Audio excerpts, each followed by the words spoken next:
We are now seeing protests break out in Washington, D.C. over President Trump's push to make the streets of our capital safe again. Protesters in D.C.'s Northwest Corridor confronted law enforcement agents conducting a vehicle checkpoint. They screamed things like, "Get off our streets" and "Go home, fascists." Not sure why they're not screaming, "Get off our streets" to the criminals, but that's a different story. All of this backlash comes after the president's vow to make D.C. safe again, and the White House says agents and the National Guard will be patrolling the streets 24/7. Hello, everyone. This is Outnumbered. I'm Emily Campagno here with my co-host, Harris Faulkner. And also joining us today, Molly Line, Fox News correspondent, Marie Harf, Fox News contributor and former State Department spokesperson under President Obama, and Paul Morrow, Fox News contributor, attorney, and retired NYPD inspector. Now, activist groups are taking issue with President Trump's initiative to properly charge minors in D.C. responsible for committing violent crimes like robbery and carjacking, up almost 600%. The group Free D.C. Project posted this message earlier this month, claiming that, quote, "A 14-year-old is a child, full stop.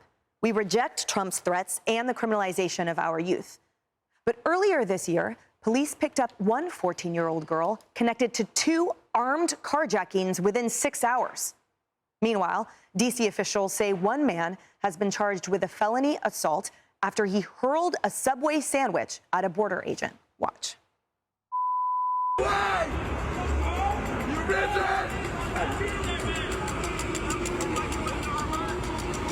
You Another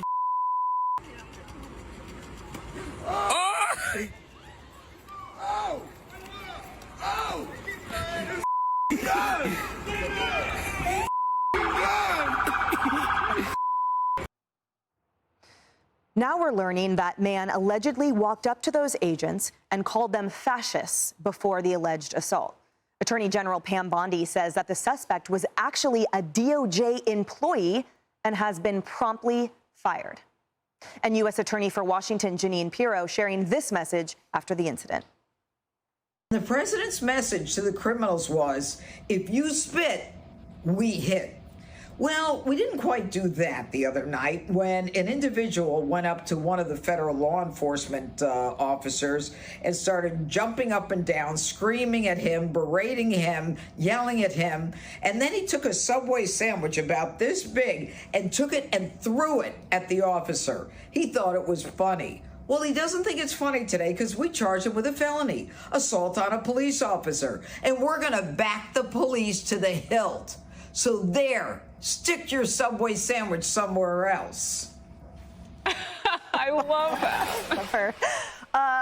Paul, so much to unpack here, but I have to just start it with this because what I found so patently offensive about that video, the provocation of a border agent there from the luxury of someone who knows that that person will exhibit restraint, upholding the caliber and the professionalism of that role, and yet then runs like a coward in his pink top when he threw the Subway sandwich because he couldn't take it. He could dish it, but he couldn't take it. So now he's going to take it after the felony assault conviction. Yeah, and he's wearing, the cops are wearing 20, 30 pounds of stuff, and he still couldn't outrun them. So, look, this is one of those things where you have to say to yourself, we've all had those moments where you wake up the next day and say, I did what last night? And I think you got about the worst case example here because this guy's life just went sideways, and good, because it does track to the deep state stuff that you've heard about. That guy is DOJ, and he thought that that was permissible? That tells you all you need to know. Now, to expand the story real quick. Look, I think of this as all of this going on in D.C. right now is a microcosm of the civil war going on inside the Democratic Party, because as we've seen, a lot of media entities now are saying we're aware of the fact that we got a crime problem here. Of course, because they work there. So, it hits home, and so they're copping to it now. But so they're behind the scenes, they like all of this, but you have to remember that there's going to be the real diehards who are going to be out there fighting, throwing sandwiches, protesting, screaming, and yelling. So this kind of captures all of that. Donald Trump is well within his legal rights to do what he's doing in D.C., and he promised that he was going to be cleaning up our cities. Yeah, he did. So that was part of it. So he started that. What they really fear, this is what the hardliners really fear, that it's going to work. Because if it demonstrably works, it's exportable potentially to other cities. And so the nutjob archipelago of all of our other blue cities are sitting there saying, oh, God, is he going to do that to us? Here's the thing, though, we have to remember. There's a very limiting principle. D.C. is already federalized. Right. The other cities are not. And so we have to recognize that Donald Trump's power, even as president, is limited when it comes to the federal government doing this kind of thing in cities outside of D.C. Harris, I want to focus for a moment on what I feel is so clearly been emphasized by U.S. Attorney Pirro and AG Bondi and the president, which is our concern right now is the criminal. We are protecting the citizens. And I'm not quite sure why the protesters seem intent on protecting the criminals and the full stop child. Well, these children are doing horrifically violent adult crimes, and so they will be prosecuted as such. When did it get skewed, and how is that defensible as we continue moving forward? Well, look, the voices of skewing have some complicit players that have megaphones. We call them the legacy and liberal media. So, I mean, there is an opportunity for the left to continue to utilize, even though the ratings may be down in most cases, there's still voices and preaching to their own choirs. And so people are more likely to believe that if they're from the left and really do feel like they hate Trump and hate everybody who supports him. That still exists in this country. That divide has not gone away. But I do think it's interesting that people don't give President Trump enough credit to have meant what he said, because he clearly is walking out what he preached. And what he said was, I promise you. He said this to me as a candidate. I promise you what I will do is I will reach across the aisle, particularly in Democrat-led cities, and I want to help them clean this up. This was just hours before he was shot, thankfully survived the first assassination attempt on his life in Butler, PA. We were at Mar-a-Lago. Watch this. The fact is that Democrat-run cities are doing very poorly. They're doing very poorly. So what do you, crime as president, do? And in every case, without virtually exception, the top 25 worst cities, worst crime cities are Democrats. It's very sad. I want to rebuild our cities. One of the things I want to do is rebuild our cities. I'm going to have to work with Democrats, and I expect that they'd want to do that. And I look forward to doing that. We have to rebuild our cities. Our cities are falling down. Our cities are an embarrassment, and we have to be very, very careful on crime. Isn't that exactly what he's saying now? His last word was crime. Mm-hmm. Like, nothing he is doing right now is inconsistent with what he promised the majority of people in this country that he would do. And they voted for him. They weren't all MAGA.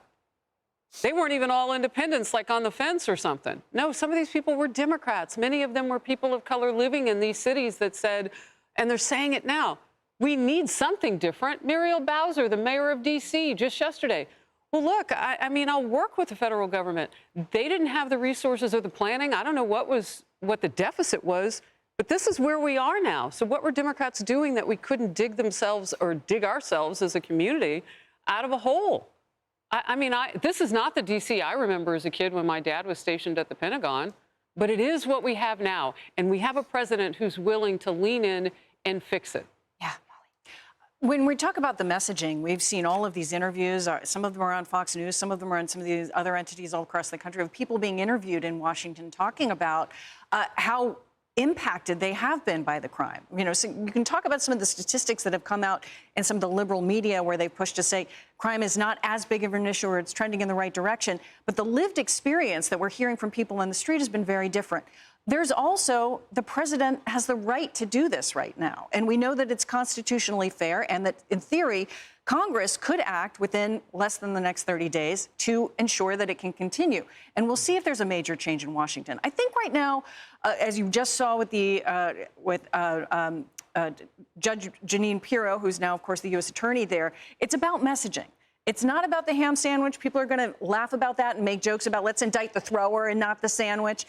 But she's taking this very seriously and saying it's not just about the crime and the chaos being reined in, but about the agents that have been put out there on the street to do their work, not being taken advantage of, not being assaulted and violently assaulted, and saying that they're going to stand up to that as well. Yeah. And Marie, I wanted to ask you about how Paul left off, which is that, granted, D.C. is in a different scenario than the other cities here in the United States for obvious reasons, but within the protective pocket, let's to make a football analogy. So if the president was a pocket passer, right, he has this pocket protected right now, and during this time, their aims are to dismantle and eradicate those laws that have been enacted by the very left-leaning D.C. City Council, the Youth Rehabilitation Act, the age of criminality being 18, the sealing records, et cetera, so that they can begin enforcing law and order and see that it will hold, it will stick.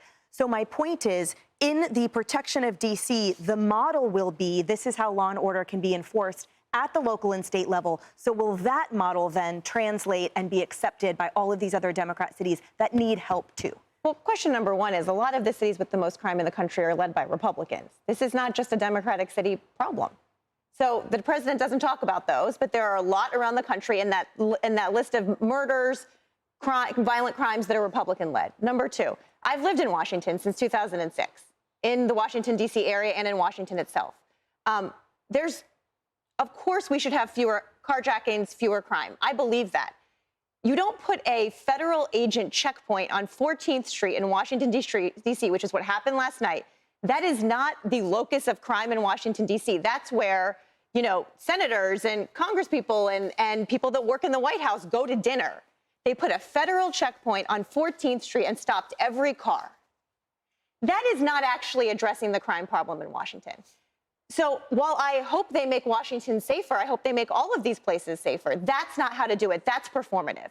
And the third point I would make, as a Washingtonian for many decades, is that it is very rich to say we are going to charge the sandwich thrower with a felony.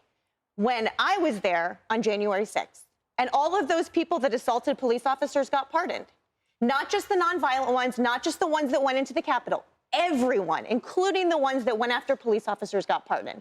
So don't tell me we care, that this administration cares about protecting police officers when they did not care about those on January 6th. Respectfully, can we just stay? But they got pardoned. No, those were police officers, Emily, and they got pardoned. I want to talk about D.C. for a second. But that was in D.C. That was in D.C. Those were D.C. police officers. Can I just start with the fact checking on what you said? Those were D.C. police officers that got assaulted.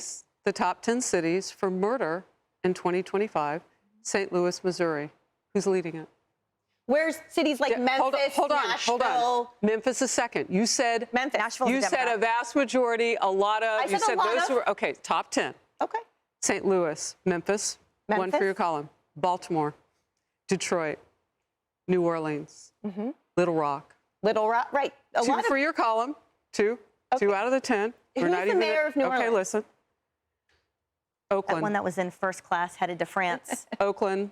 That got Cleveland, corruption charges. Cleveland, Tacoma, and Kansas City. So how many of those are red states? Ohio's a red state. Not the Kansas is a red state. The mayor of the city. You're talking about the cities, You right? were talking about the city. I'm just listening to what you said. Harris, I said cities that are red. Some of those are, and almost all of those are in states that are led by Republicans. But who's in charge of the city? The city runs their criminal justice system. Not Furthermore, that's what they do. The district attorney is the one who makes the call as to what's going to be prosecuted. The president was right. The majority of those cities. You're missing a major point. You're using murder as the metric. Let's go to New York City, where murders are down, all right? And that's despite the criminal justice reforms.